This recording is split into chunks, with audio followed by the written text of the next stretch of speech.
tip for people who are giving cunnilingus would be, you can switch it up, but once you feel that the woman is already in the zone, stay right there. Yes, you Don't don't switch stop. it up. You don't Yeah, stop. don't switch Don't it up move. anymore. Do it. Yeah. Because that will give them the orgasm. Gusto ko yung may gigil yung usapan natin diba? ngayon. Stay right there. Huwag ka nang gumalaw.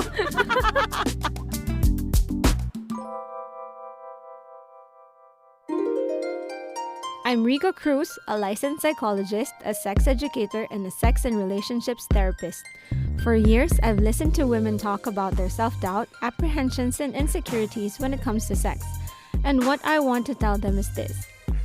You're okay, you're normal, and your story is also my story. I want us women to enjoy sex and to see sex as something good, to own our womanhood in and out of the bedroom. Kaya dito sa Conservative Ako, kahit hindi naman talaga kami conservative, we'll talk about everything you've always wanted to know about sex and female pleasure to help each other embrace and unleash our inner sexy goddesses. In the last episode of Conservative Ako, we talked about women's experiences with oral sex. We also discussed the importance of being protected from sexually transmitted infections. This time around, we'll talk about fellatio or blowjob and cunnilingus techniques. I'm joined by my new friend Danny and my producer Trisha Aquino of PumaPodcast. Giving oral sex, giving chupa, ano yung mga tips nyo? How do you do it? I start while it's still down and then starts growing. But the problem kasi with me, medyo weak yung neck ko. Kaya I mentioned earlier na I usually like doing it ng sabay with my hand to support kasi madaling mangawit yung leg ko talaga. I like staying somewhere around the head and then like from the tip, you start sucking a little bit hard and then you go loose and then you go all the way down. Usually I get good reactions from my boyfriend whenever I do that. Like that moment when you start sucking at the tip a little bit harder and then medyo loose and then you go. And then I can't really deep throat because I have a weak gag reflex, but I try. Of course, he loves it. And then it came to a point na where I start appreciating it na kahit na minsan parang nasusuka na ako. How about you, Trisha? Any tips? So, pareho tayo ng technique, Danny. Usually, sinusubo ko yung cock habang hinahand job ko yung the rest of the stem or whatever you call that part. I also like licking the slit of the head.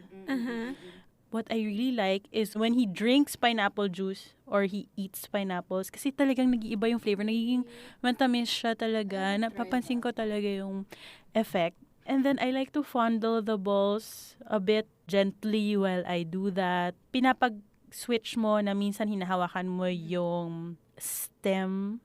Tapos minsan naman hawakan mo yung balls. Tapos minsan, I don't know what you call that. That strip of skin or that section between the balls and the anus. Tinatrace ko yun. Tinatrace ko yung part na yun. Tapos parang masisiraan siya ng bait kapag ginagawa ko yun sa kanya.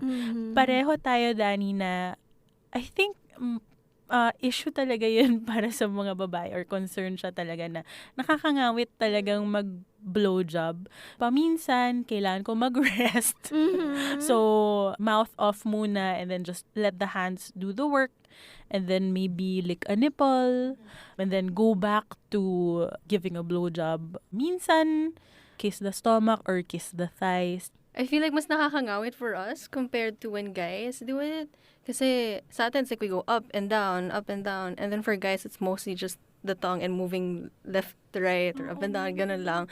Very minimal movement. Let me address one thing muna, like what you said, yung pineapple juice.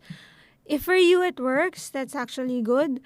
But there's no scientific bearing into that. Yeah. Anecdotal, yung mga gano'n na kapag totoo naman na kung ano yung diet ng lalaki, it translates to whatever they excrete, katulad ng ihi and ejaculate, right? But the pineapple juice, there's no scientific evidence for that. No, people say nga mas tumatamis, and then kapag naman broccoli Or the greens, they say garlic. They say mas pumapakla, mapangit yung lasa. Yeah. But if it works for you, go ahead. And then the other thing would be, yung sinasabi yung nakakapagod. Nakakapagod talaga siya because it's a misconception na kailangan nating isubo the whole thing and go up and down, bob your head up and down all the time. And why is it a misconception? Kasi that's what we see in porn. Yes. But in reality, licking the whole thing from the base to the tip or kahit the head lang gives pleasure to them na. You can start by licking the head, lick around it with as little pressure as possible. Kasi nakikiliti sila di ba, when you just lick.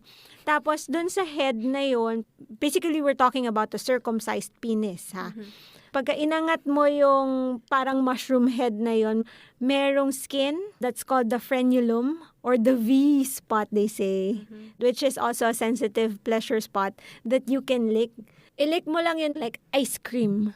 And it will be pleasurable for them. So you don't have to just put it in your mouth and bob your head back and forth, back and forth. Ano pa ang pwede mong gawin? You also can lick the balls. Yes. Yeah, play with the balls, suck the balls. Yes, diba? I knew that then. But very lightly lang. Lightly lang. But you have to be very careful. Yes. Kasi it can lead to, no more. And then the balls are very sensitive. So you can lick the balls. You can lick the perineum. You can play with the asshole while licking. If I may add, so dahil nakakapagod nga to bob your head up and down, minsan hihiga na lang ako tapos, sige, ikaw na lang yung mag-do all the work. Just thrust it in and out and I'll just be the mouth that gives you pleasure and I'll just fondle your balls and touch your perineum and then pareho tayo masaya kasi nakahiga lang ako. Yeah, kasi nga, yun nga, nakafocus tayo dun sa kailangan i-deep throat. It's not necessary. Unless malapit na siya mag-orgasm or mag-ejaculate. In which case, you can put it in your mouth and it's up to you if you want to spit or swallow, 'di ba? And sometimes meron din techniques para hindi ka mag-gag because of the ejaculate. You can put your tongue up para maharangan mo yung spray nung yeah, before you swallow. I don't know, I swallow I don't really spit. Mine depends on my mood. There are times I don't like how it tastes like It kind of tastes like shampoo sometimes. Yeah, lasang bleach. Lasang bleach. Lasang bleach. Yeah, how about you, Trisha? You spit or swallow? I spit. Laging merong tissue na nasa bedside. That's just how I've always done it. Pero kapag walang tissue, edi iinumin ko. Ano pa ba magagawa ko? Another tip could be having candy. Mints. Using mints. When you have mint in your mouth while you suck, it can actually give them more pleasure pa. Kasi malamig, di ba? May malamig, mainit na feeling. Yeah. Though, again, disclaimer, if we spit or swallow, it means that we're not protected. We're not using any condom. So, we're still at the risk of getting sexually transmitted infections. Unless you know nga that both of you are very, very clean, safe, and tested. There. So you'd have any tips for the person going down on me? Ano ba ang favorite mong ginagawa sa'yo? I usually like it really slow at the start. The tongue really slow. Because it can get really sensitive if he goes a bit too hard and fast agad Parang medyo masakit. And it goes around muna. And then after a while, when I start feeling it, that's when I tell him to go a little bit harder. And then after a while, it also helps when he uses his fingers na. That's when it's like, yes. Yes, don't stop. Ayan. Yeah. So, like what you said, diba? Parang they should start slow. Like, if you're gonna suck a penis out, same thing with the vulva. Start slow. You tease, diba? Lick the thighs, lick the inner part. Just talking about it makes me... I suck everywhere around the clitoris. I think the may labia. baon na kami ni Danny for mamaya after this recording. Diba? Game na Gusto na ready namin na. i-try. A little bit excited. When you lick around, then you lick the clitoris, you can lick the vulva upwards. You tell your partners how you want they do it to you. Pwede naman kasing kahit whatever makes you feel pleasure. Diba? Parang with a very relaxed tongue. You know how dogs are when they lap on something? It's how you should lap on the clitoris. Hindi yung sobrang forced agad. Kasi masakit yun eh. Unless you are at that phase. Yung sinasabi mo nga, don't stop phase. Yeah, Pero yeah. at the start, hindi. Yeah. Very, very sensual. It also Yung sometimes start. feels nice when they suck on it like very lightly. There. Like And at the right moment. It's like, yes. there. Because dadating ka dun sa point na yun that you can suck on the clitoris very lightly and then play with the vulva with your hands, put your fingers in the vagina, and, diba, just flick it, that's flick the bean. Until you reach that moment where you're gonna climax or where you're gonna orgasm. The tip for people who are giving cunnilingus would be you can switch it up, but once you feel that the woman is already in the zone, stay right there. Yes, you Don't don't switch stop. it up. You don't Yeah, don't stop. switch Don't it up move. anymore. Just do it. Yeah. Because that will give them the orgasm. Gusto ko yung may gigil yung Oo, usapan diba? natin ngayon. Stay right there. Huwag ka nang gumalaw. So Diyan ka true, lang. so That's true. it. Ganyan. Yes.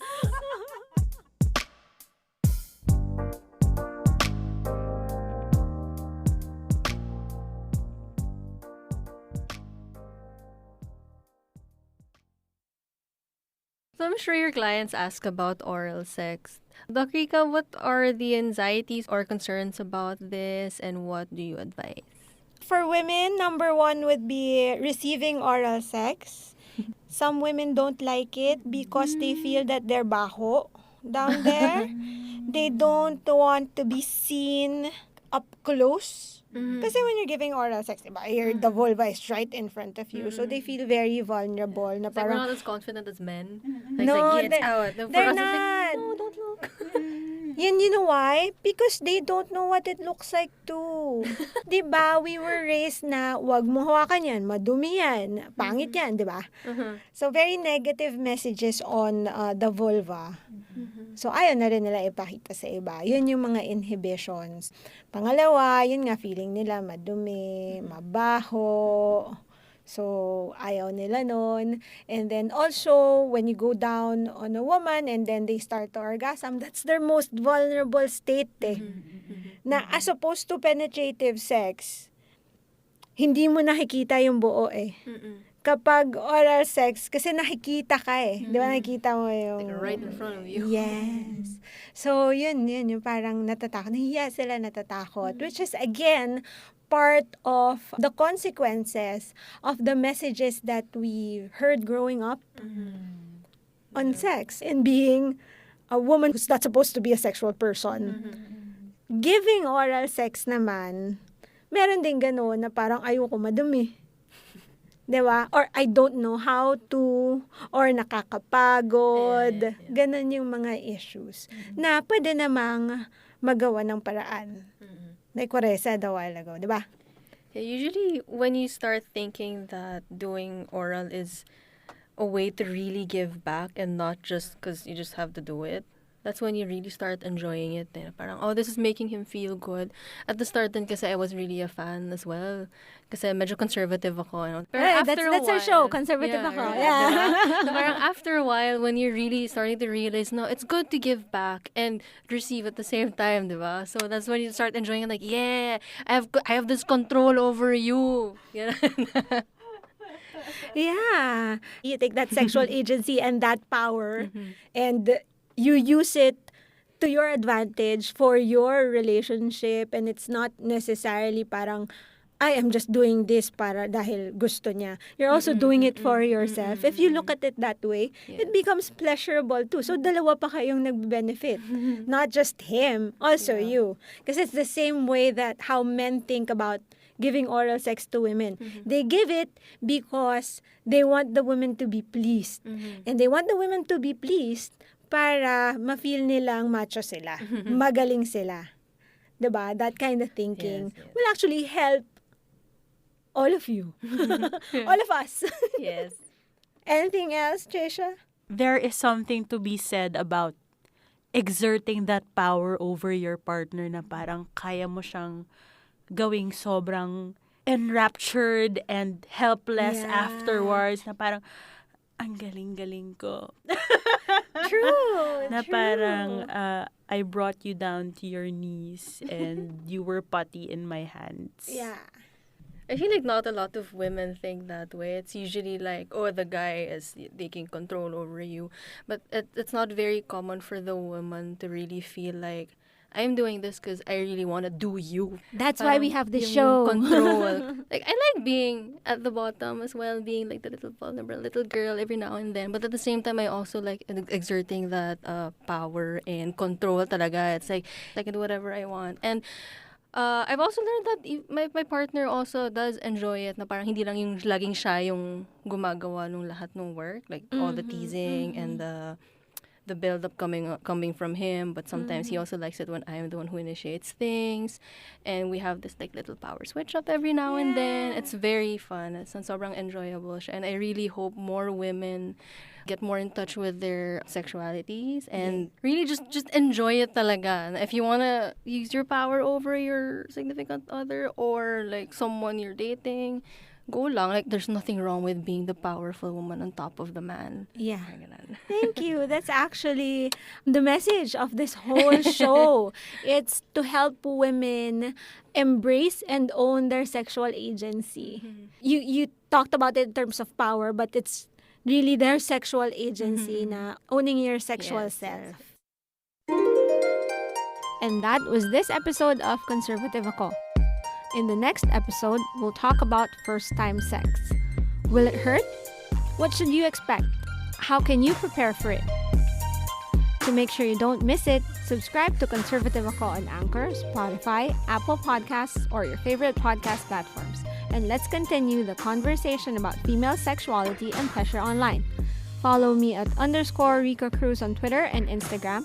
And on Facebook, it's Rica Cruz and at The Sexy Mind for articles and bits and pieces about sex. This episode was produced by Trisha Aquino and edited by Nina Toralba of PumaPodcast. Conservative Ako is a production of PumaPodcast. We hope you learned something new today about oral sex and how you can embrace your inner sexy goddess and practice your sexual agency. Sending love and lust your way, and thank you for keeping an open, sexy mind. This is Rica Cruz. Goodbye.